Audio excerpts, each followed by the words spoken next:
မင်္ဂလာပါရှင် Book Note ကနေကြိုဆိုပါတယ်ရှင်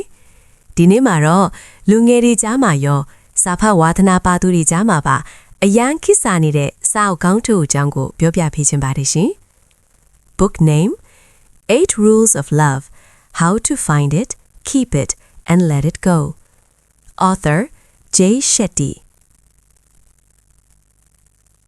ဒီစာအုပ်ခါကဘာကျော်စိတ်ခွန်အားဖြည့်စာလေးစီယာနဲ့ဖုန်းကြီးဟောင်းတူဖြစ်တဲ့ Jay Shetty ရေးသားထားတာဖြစ်ပါတယ်။ကျွန်တော်တို့ဟာကျောင်းမှာဖရဝီသမိုင်းနဲ့တင်ချာဒီကိုတင်ယူခဲ့ရပြီမဲ့ဘယ်လိုချစ်ရမလဲဆိုတာကိုတော့ဘယ်သူမှသင်မပေးခဲ့ကြပါဘူး။ Jay Shetty ကရှေးဟောင်းဝေရကျမ်းစာတွေကအယူအဆတွေနဲ့ခေတ်သစ်သိပ္ပံပညာရက်တွေကိုပေါင်းစပ်ပြီး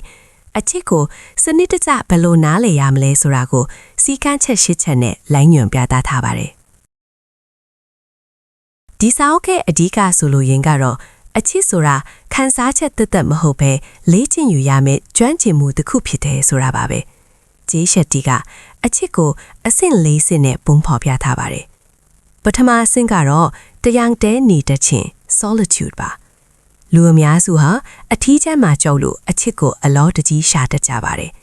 ဒါပေမဲ့ကိုမချစ်တတ်ပဲကိုယ့်ရဲ့အားနည်းချက်တွေကိုနားမလည်ပဲနဲ့တခြားသူတယောက်ကိုချစ်ဖို့ကြိုးစားတာဟာမခိုင်ငန်းတဲ့အခြေခံအုတ်မြတ်ပေါ်မှာအိမ်ဆောက်သလိုပါပဲတယောက်တည်းနေရတာကိုမကြောက်ဖဲကိုယ့်ရဲ့စိတ်နေစိတ်ထားကိုအရင်ပြင်ဆင်ဖို့လိုအပ်ပါတယ်ဒုတိယအဆင့်ကတော့လိုက်ဖက်ညီမှု compatibility ပါတယောက်နဲ့တယောက်ဆွဲဆောင်မှုရှိုံ chemistry နဲ့တည်းမလုံလောက်ပါဘူးသူတို့ရဲ့တန်ဖိုးထားမှု values တွေဘဝရည်မှန်းချက်တွေကတော့တူညီရဲ့လားဆိုတာကိုစမ်းစစ်ဖို့လိုအပ်ပါတယ်အချီအုံနောက်ကြောင့်မျက်စိကွယ်မှုသွားပဲတစ်ဖက်လူရဲ့စရိုက်မန်ကိုမြင်အောင်ကြည့်ဖို့စာအုပ်ကသင်ပေးပါတယ်တတိယအဆင့်ကတော့အတူတူချီးထွားလာခြင်း healing and growing ပါချစ်သူဖြစ်ပြီးဆိုတာနဲ့အရာအလုံးပြီးဆုံးသွားတာမဟုတ်ပါဘူးတယောက်ရဲ့တိုင်ရာဒီကိုတယောက်ကနားလည်ပေးရင်အခက်ခဲတွေကိုအတူတူရင်ဆိုင်ရင်ပိုပြီးခိုင်မြဲတဲ့ဆက်ဆံရေးတစ်ခုကိုတည်ထောက်ရတာပါပြဿနာတွေကိုရှောင်လဲတာထက်အပြုသဘောဆောင်တဲ့နည်းလမ်းနဲ့ဘယ်လိုဖြည့်ဆည်းမလဲဆိုတာကိုစီကန်းချက်တွေအနေနဲ့ဖော်ပြထားပါတယ်။နောက်ဆုံးအဆင့်ကတော့ဝေမျှခြင်း service ပါ။အချစ်ဆိုတာလူနှစ်ယောက်ကြားမှာပဲပိတ်လောင်ထားဖို့မဟုတ်ပါဘူး။မိမိတို့ရဲ့မေတ္တာကိုပတ်ဝန်းကျင်နဲ့လောကကြီးအတွက်ဘယ်လိုအကျိုးပြုမလဲဆိုတဲ့အထိမြင့်မြတ်တဲ့အချစ်မျိုးကိုလမ်းညွှန်ပြသထားတာဖြစ်ပါတယ်ရှင်။